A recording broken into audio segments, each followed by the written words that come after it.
সংগঠনের সভাপতি সম্পাদক এবং আমার দলীয় নিষ্পৃষ্ট কর্মীবৃন্দ সবাইকে আমি আমার ব্যক্তিগত তরফ থেকে সংগ্রামী অভিনন্দন জানাচ্ছি।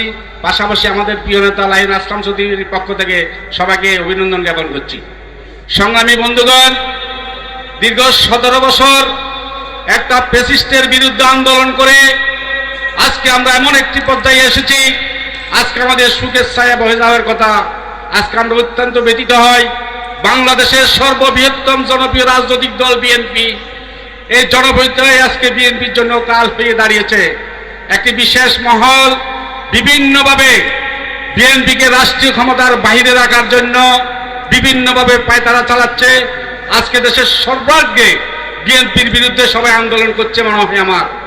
আপনারা দেখতে পাচ্ছেন তত্ত্বাবধায়ক সরকার, যে তত্ত্বাবধায়ক সরকারের প্রতিষ্ঠাতা করেছিল বাংলাদেশ জাতীয়তাবাদী দল, আজকে যারা বৎসরের তত্ত্বাবধায়ক সরকার হিসেবে ক্ষমতায় বসে আছে, তারা বিমাদস্বরূপ আচরণ আমাদের সাথে মাঝে মাঝে করছে।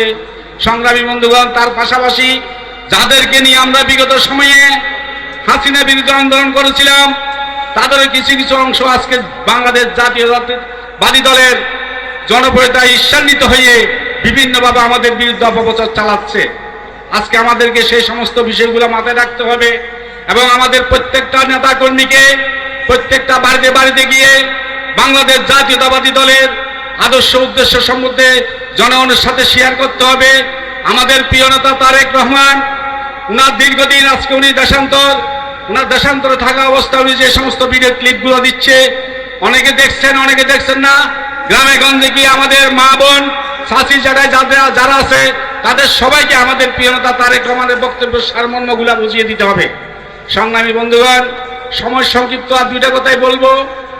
5ই আগস্টের পর বাংলাদেশ জাতীয়তাবাদী দলের পতাকা তলে বিভিন্নভাবে সমবেত হয়ে ভীষণ কিছু সংখ্যক অনুপ্রবেশকারী আমাদের দলে প্রবেশ করেছে। আমি তাদের উদ্দেশ্যে বলতে চাই, পাশাপাশি আমাদের দলে যে সমস্ত রিটায়ার্ড কর্মী আছে যারা দীর্ঘদিন কষ্ট করেছেন, আপনাদের উদ্দেশ্যে আমার কথা থাকবে, কোন অনুপ্রবেশকারীকে আপনারা দলের মধ্যে ঠাঁই দেবেন না। কারণ কারো অপকর্মের দায়ভার কখনো বিএনপি নেবে না। কারণ আপনারা দেখেছেন সদ্য সময়ে সীতাকুণ্ডের বিভিন্ন ইউনিয়নে বেশ কয়েকজন বিএনপি নেতাকর্মীকে দল থেকে চূড়ান্তভাবে বহিষ্কার করেছে তাদের অপকর্মের কারণে। সুতরাং কেউ যদি কোনো সংসদ নির্বাচন অনুষ্ঠিত হবে, সেই নির্বাচন লক্ষ্যে আপনারা প্রত্যেকটা বাড়িতে বাড়িতে গিয়ে আমাদের প্রিয় নেতা লাহিন আসলাম চৌধুরীকে ধানের শীষ মার্কায় নির্বাচিত করার পত্র নিয়ে ওনাকে জাতীয় সংসদে পাঠাবেন। ইনশাল্লাহ ওনাকে জাতীয় সংসদে পাঠালে আমরা আমাদের নেতাকে মন্ত্রিত্ব নিয়ে আপনাদের কাছে আবারও ফিরে আসবে, এই প্রত্যাশা ব্যক্ত করে সবাইকে এই শীতের রাতে সময় দেওয়ার জন্য সংগ্রামী অভিনন্দন জ্ঞাপন করে বিদায় দিচ্ছি। আসসালামু আলাইকুম।